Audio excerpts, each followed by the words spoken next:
Hello, gorgeous Virgo family, and welcome to our March 2020 reading.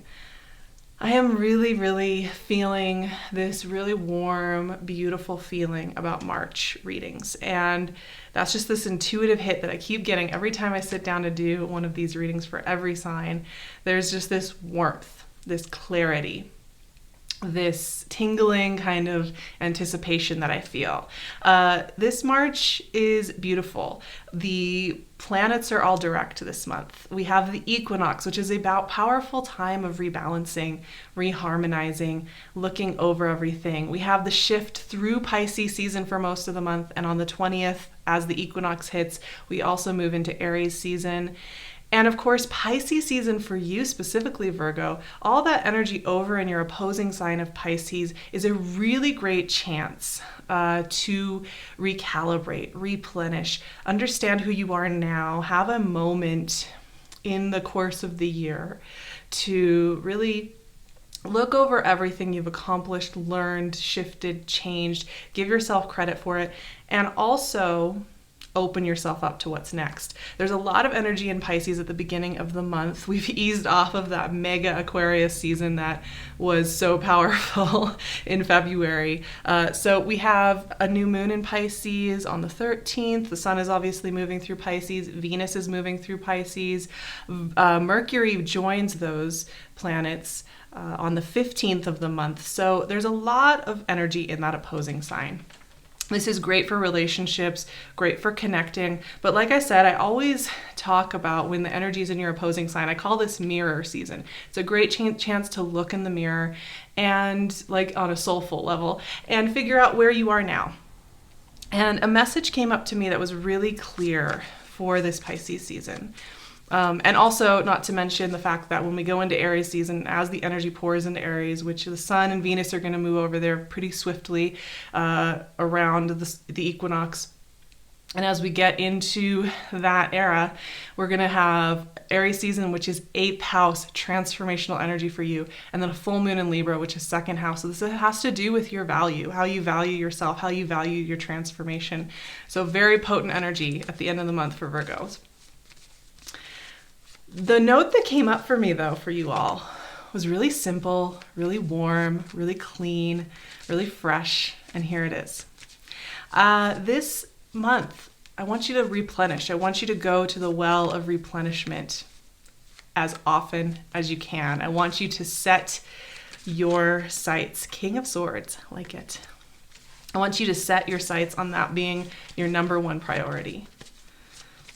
Rebooting your system. You know, it's kind of like you've had a big system upgrade. You got to restart that system so that it can move forward into this next territory. Knight of Swords. Oh my goodness. We're having some clarity right here.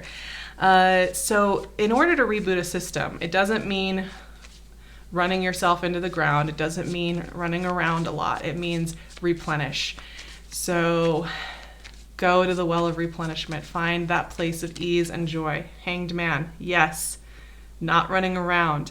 Welcoming in what's next by relaxing, by releasing those tense muscles, releasing the tension in your body, releasing the tension in how you're feeling about any unknowns, and really making that your priority in your practice. Ace of Swords. Well, okay, Virgo.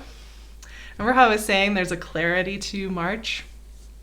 These cards are not disappointing. Yes, following your personal signature note of joy as much as possible. And that can look like a lot of different things. For some people, that's going to be drawing in a corner just at the end of the day. For some people, that's going to be reading or calling friends or getting that extra sleep or moving your body or just daydreaming and looking at the ceiling, or coming up, or journaling, or concocting new ideas, or whatever it is. Make sure you're carving out extra space for that. Now, let's talk about these cards because they are vivid. These are such vivid energies. They are so forward. They are so forward focused. They're so crisp and clear. Every single one of these is like You know what you need to do. You know who you are. You know what the path is. Like, let's look at this King of Swords and Knight of Swords. Now, these two they kind of represent different aspects of Swords energy. Swords royalty in general brings with it a lot of clarity and discernment. So it's not about the mystery. It's not about the not knowing. This is about really understanding where you're going and what you're headed toward. And yes, there's two very different ones. So we start with King of Swords. Now, you might have some really balanced, clear-sighted people in your life who are good at making like rational choices and discerning. But I always say with this is like, this is energy that is also like within you, coming out of you, and also you'll be noticing it's how you're getting your information. So King of Swords is all about decisiveness, discernment, clarity, clear judgment on something, on the big things in life, not kind of wishy-washy around and not self-betraying and saying yes to things when we really mean no and no to things when we really mean yes. You know, this is a guy and this is an energy that is all about being impeccable with your words and going for it and being really honest.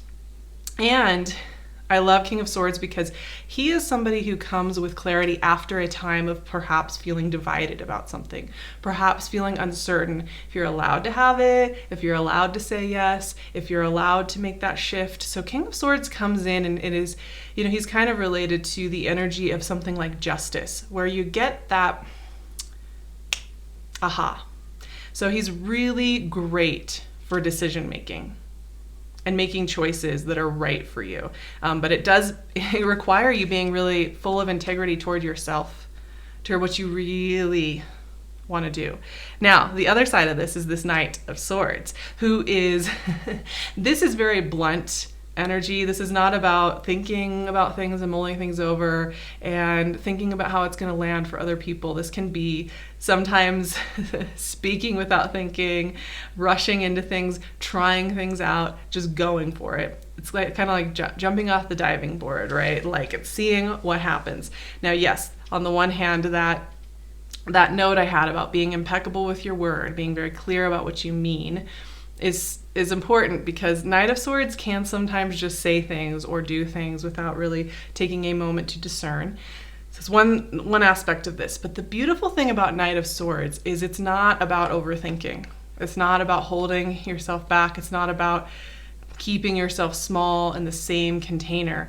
Kind of just trying something out, prototyping, which is a really, really powerful tool. There's so much in the world that teaches perfectionism and that we have to prepare, and we can only show parts of ourselves when they've been completed in some kind of mysterious hidden realm. And Knight of Swords to me really emphasizes and encourages prototyping things, trying things. If you've been thinking about building a website, for example, just signing up on, and maybe even getting like a free trial and just playing with it and seeing how it feels to design a website. Does it feel good? What colors are calling to you? Not worrying about the final product. If you're wanting to dabble in a new skill, a new set of ideas, just trying it out with no expectation that it has to be this perfect product, this perfect presentation, just for the fun of it. And that's what Knight of Swords reminds us. So these cards are very much about clearing the path forward. If there's something that's been whispering to you in the background of your mind for a long time through this winter or this summer, depending on where you are in the world, that you kind of haven't let yourself fully embrace, these cards are speaking to that. Now, remember my note was the relentlessly pursuing your joy. Always going back to the well of replenishment as your step one, because these cards are very action oriented. They're very much about making decisions, taking action, trying to go for things. But the Hanged Man here is a reminder in this whole process, not to push too hard, not to get into this mindset, okay, all the planets are direct in March, Sarah said, like there's a lot of forward motion, so I got to make the most of it, and I've got to push myself to force myself to finish every project and become this new person by the end of the month. The Hanged Man brings us back to that place of replenishment. This is a very powerful thing. The Hanged Man is about releasing our resistance to our own path, to our own well-being. and stop trying to block it. And we don't do that by forcing ourselves to do more and more and more.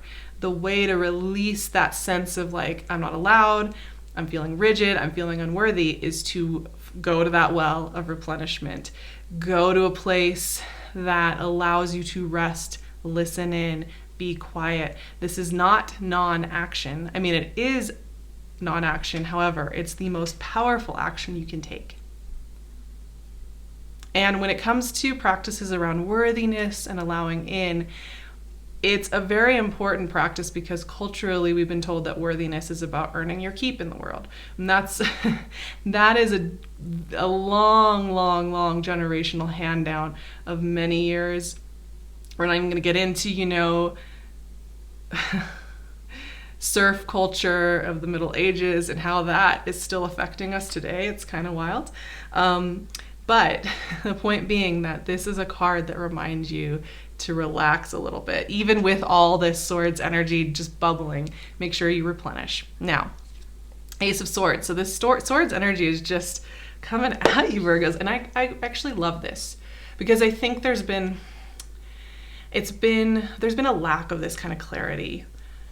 For many months, there's been little nudges of it and then more of the unknowing. And this kind of energy is it's like owning your path. So the Ace of Swords does clear the way. It opens up a door. It opens up a pathway. It moves something. It clarifies. Just like these other swords. I mean, all of these swords are cutting through the fog, right? They're cutting through the excuses. They're cutting through the blockages. They're cutting through the old ties to things that aren't serving you. The other thing I would say with all that direct energy is if you've been holding on to like a relationship or a project or a version of yourself or a container that you've been putting yourself in and you've been kind of reticent to let it go over the last 4, 5, 6 months since Virgo season, and you've been a little nervous that if you let it go, nothing new is going to come in. This month, with all that forward motion, things just can't hold on and cling on and keep in the same shape. There's a real impulse and impetus for movement. So just keep that in mind too. Like when you're in that river of life, things do move, pieces do move, and that's a good thing. That's a beautiful thing. So trust yourself within that.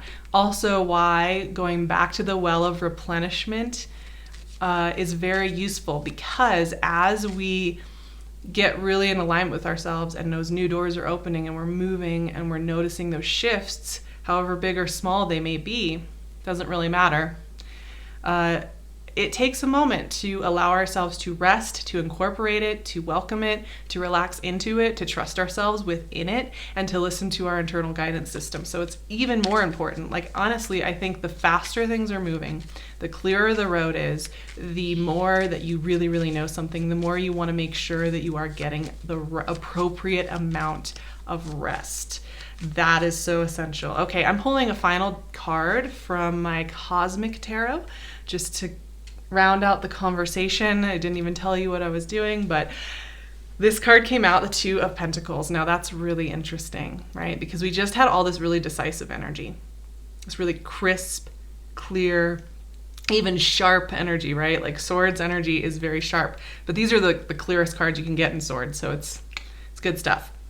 Two of Pentacles is when we don't know how to make a decision. When we're like trying to balance being who we used to be with who we're becoming, and we're trying to keep them both alive, and we're using a lot of energy doing that. Like a ton of energy, and it's not serving us. And we're so afraid that if we take our foot off the last version of ourselves, that everything's gonna fall apart. That the next step isn't gonna show up. That we won't be doing enough, that we won't be earning our keep in the world. We won't be earning our existence in the world if we take our foot off the old version of ourselves. That will somehow be dishonoring who and what and how we came to everything we're coming to now. But that's really not the case. So Two of Pentacles is a reminder here that this month it is okay to take your foot off that that pentacle of your past. It's okay to take yourself out of that tiny container. It's okay to allow yourself to go into your next container, into your next version of self. It's very important, and it's almost like happening like really naturally, really clearly. So it's something that I think you're going to be feeling it. This isn't going to be some mystery that you can't, I don't know, I don't understand, unless you're willfully trying to ignore how you're changing, which I've done that before. I think I've done that before, where you're just like, no, I can keep doing things the same way I've been doing them the last few years. Like, it'll be fine. Like, when I look at it on paper, it works. So why do I need to listen to this impulse? It sounds scary to shift. Well, this is a month where I think you'll be able to get a lot of clarity on that. And, that's the thing. Use this month to workshop that. Use this month to explore what happens if I take my foot off of that old pentacle. What happens if I play and I prototype ideas in my life? What happens if I go to the well of replenishment more of the day?